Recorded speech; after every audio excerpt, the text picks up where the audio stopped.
What up people? Before I actually begin the video, I just wanted to apologize in advance. I recorded this gameplay with Xbox One's Twitch app, and some parts of the gameplay will be blurry cause I put it on the highest settings so it would be HD quality for you guys. As you will see, the shit didn't turn out how I wanted it to, so again, I apologize and I hope you guys like the video anyway. Enjoy. What's good people? It's your boy UnCommonVision bringing you some NBA 2K16 news. Now, I assume that the mass majority of 2K players have already heard about Pro-Am, or what I call the next gen crew mode, cause it's basically last gen's crew mode, with a different name, better features, and better graphics. If you're a 2K player and you haven't heard about it by now, where the fuck you been? Everyone on 2K is talking about that shit. I would give y'all my thoughts on Pro-Am, but that's another topic for another day. I'm here to share news about something that you may not know about the new game, and to share my opinion on that. So, let's begin. For those of you that like the 2K15 controls and have gotten used to them, well, I got some bad news for y'all. There will be a new control layout for 2K16. In the description below, I put a link to an Operation Sports post that has full details about it, but basically, 2K flipped the script on us again. The most noticeable changes come in passing, no longer requiring you to hold the L2 or LT button in order to do advanced passes such as flashy passes, bounce passes, lob passes, or alley-oop passes. If you want to do a bounce pass, you tap the circle button on PS4, or the B button on Xbox One. In order to do a flashy pass, you simply double tap the circle button or B button. If you want to do a lob pass, you tap the triangle button on PS4, or the Y button on Xbox One, and to perform an alley-oop pass, or call for an alley-oop, you double tap the triangle button or Y button. And to do a regular touch pass, or to call for the ball, you still press the X button on PS4, and the A button on Xbox One, just like on 2K15. Further changes to offense include using the L2 button or the LT button to post up, and using the L1 button or LB button to call plays and call for picks. As for defense, the controls are about the same as in 2K15, with some minor differences. I'm not going to go in detail about every change, because this would become a really long-ass video. My thoughts on the new changes is this. I like that 2K is giving us more flexibility on the type of passes that we can do with a simple press of a button. I think that their next step in improving passing needs to be fixing transitional passing, cause that shit is broken.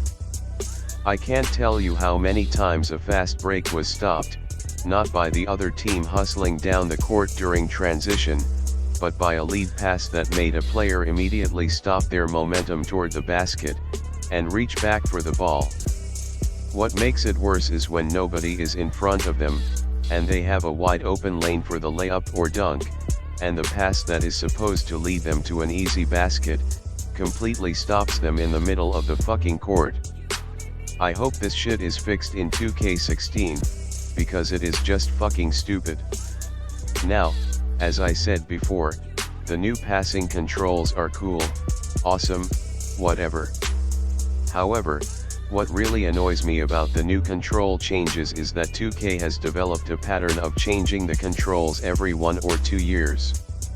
Don't get me wrong, change isn't always a bad thing, but I don't like that ever since 2K12, when ISO motion changed from using a combination of the L2 or LT button with the left stick to perform crossovers and shit like that, to simply using the right stick.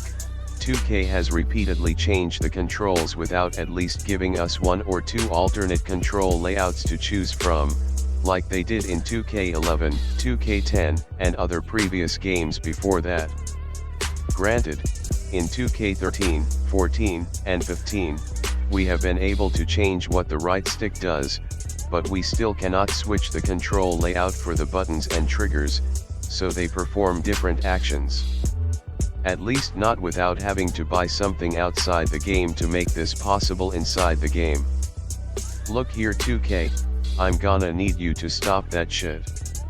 If you insist on switching shit up, cool, no problem, just put the control schemes from previous year's games in the options menu, so we have a fucking choice on what our controller does. Don't force us to use your new control scheme for the entire year if we don't fucking want to.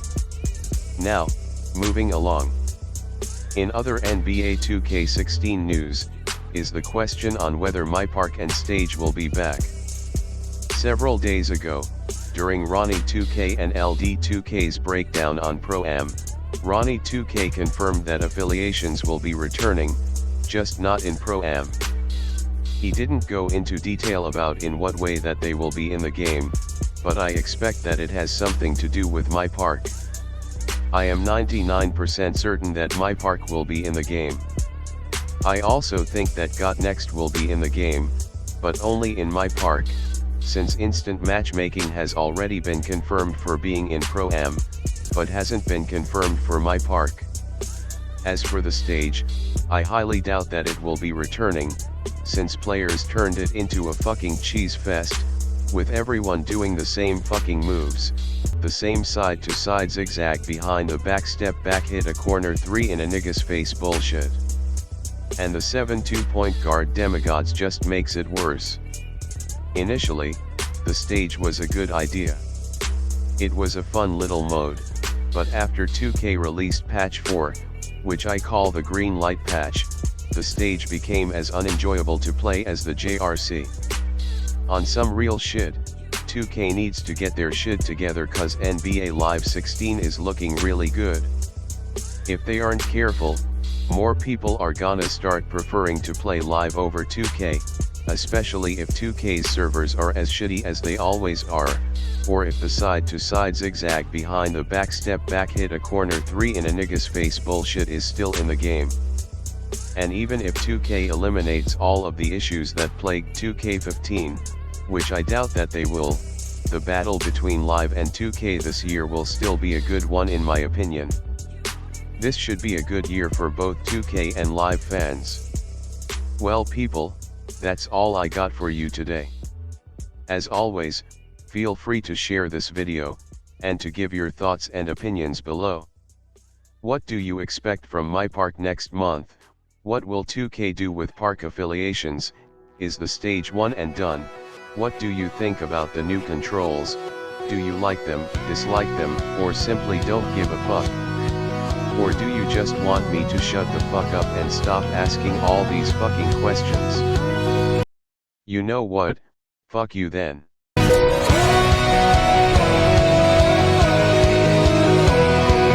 pain and the pleasure all come